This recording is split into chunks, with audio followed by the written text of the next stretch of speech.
good morning. We're going to make some old-fashioned molasses cookies this morning. And it's a beautiful morning. The sun is out, a little cool. We got a frost last night. But let's get started. I'm going to put my water in the microwave so it'll be nice and hot. And everything will be in the description box below. So let's get started. We've got shortening. Whoa, don't want to bing those bowls first thing in the morning. We have a half a cup. Water and beat well to flour. Okay. Haven't made these for quite a while, so I have to stop and think about it. There, I just dinged it again. Then we need the boiling water, which will be right up. I hope everybody's having a good day today. As soon as I get these done, I'm going down to visit my parents. We're just waiting on the boiling water. This is really a nice recipe. We can put a few things in here, it'll be okay. This is some salt. I like to use pink Himalayan salt. And we need a teaspoon of that, just like that. Why I've got this crystal bowl and have been using this crystal bowl, as you can see really well. I don't know what happened to my other bowls. You know, when Ray takes care of things, I never know where anything is. Okay, boiling water, add the salt, stir in the molasses and sugar. Okay.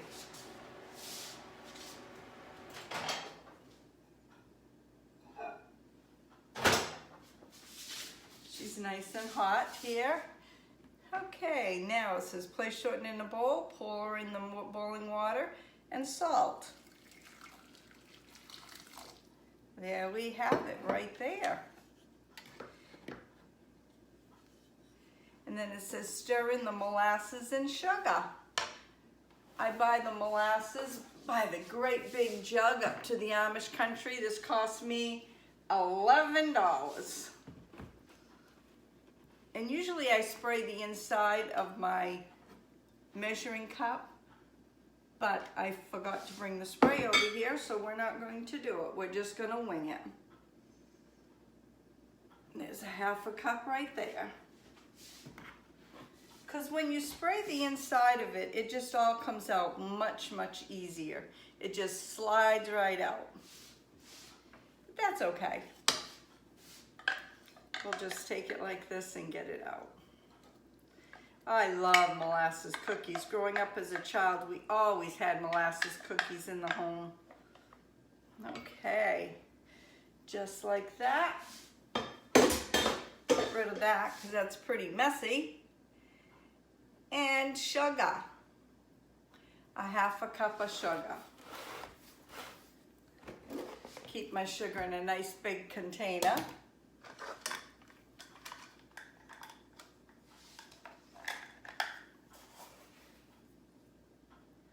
There she goes, half a cup of sugar.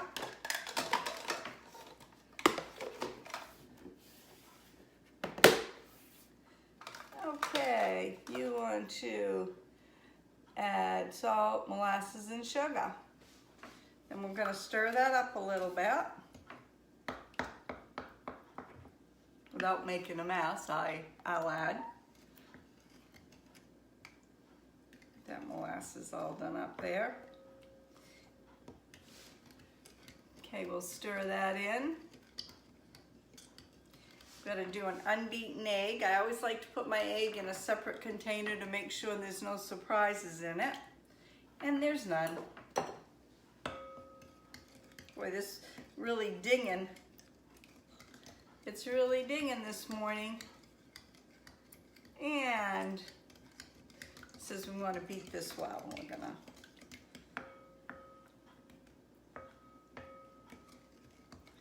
stir it and beat it as well as we can.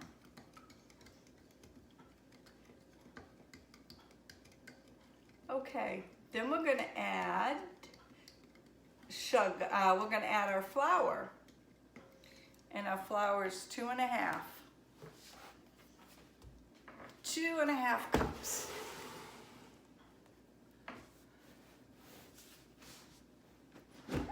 Put mine in a big container again.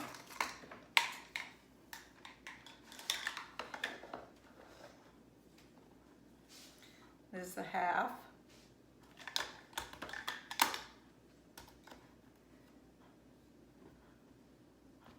One and two.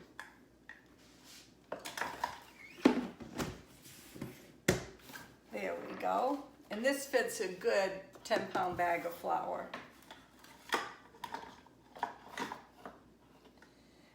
Okay, we've got the flour and the bacon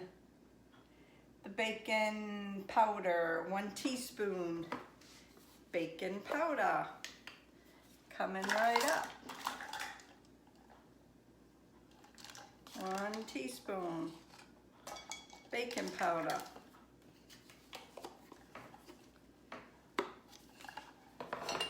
Then we have a 1/2 teaspoon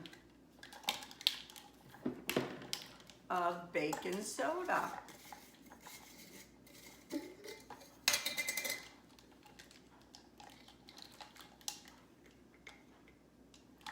Half a teaspoon of baking soda.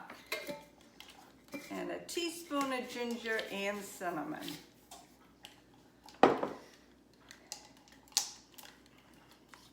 I like to give a good helping of cinnamon. Good helping of ginger. There you have it right there. Now what we're going to do is we're going to stir this all together really well.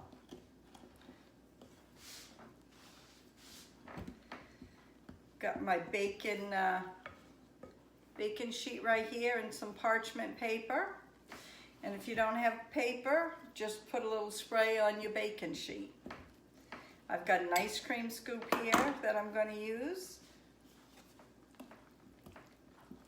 It says you can drop by the spoonful, but that's my favorite. My favorite ice cream scoop for cookies. Oh, the dough is wonderful. It's coming beautiful. It's a little stiff, but that's good. That's the way you want it. It's the way you want it. Maybe I'll build up my muscles here. Eat more spinach, right? Yeah, she's looking good. Looking really good. And then you're going to bake it at 375 for 12 to 15 minutes. Each oven's different. Just got a little bit of shortening there.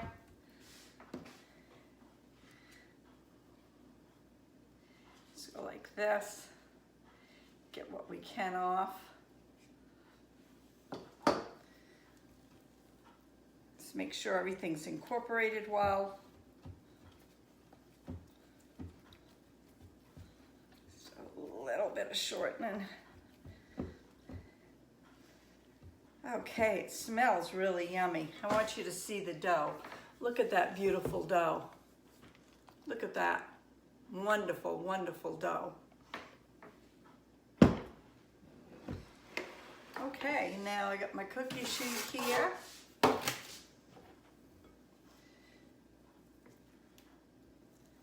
We're just gonna spoon on the cookie sheet.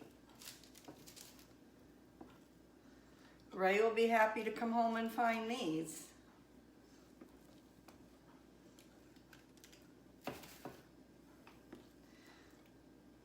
I like to make these in the fall and around Thanksgiving and Christmas and gift them out.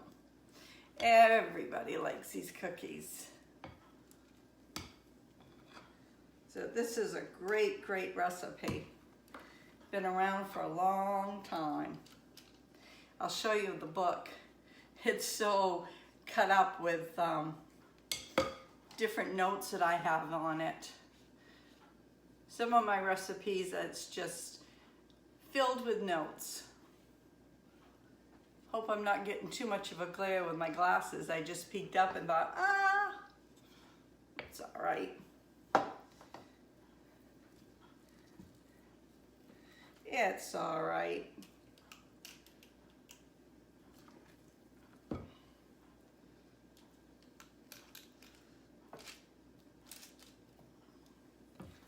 Should make 12 good-sized cookies.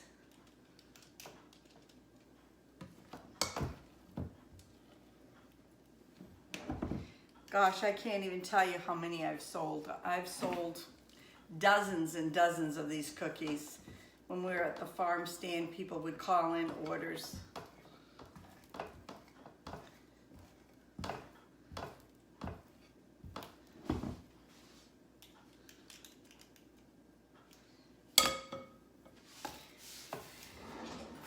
What I'm gonna do, I'm gonna rob a little from that one and rob a little from that one. There you go, 12 cookies right there. Now I like to top it off with sugar crystals again. I'm a sugar crystal person.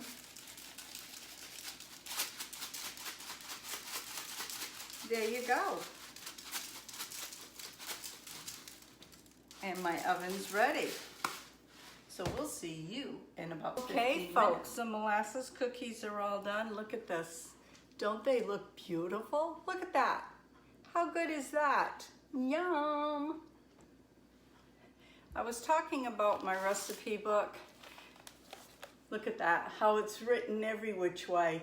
That's because I like to make my own notes or change something if I want. Okay.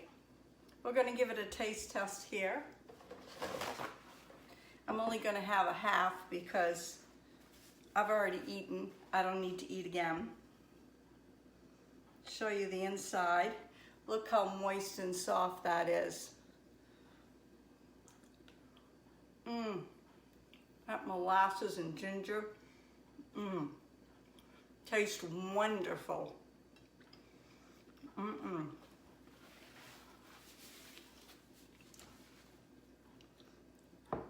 If you like this video, please give me thumbs up. Old-fashioned molasses cookies.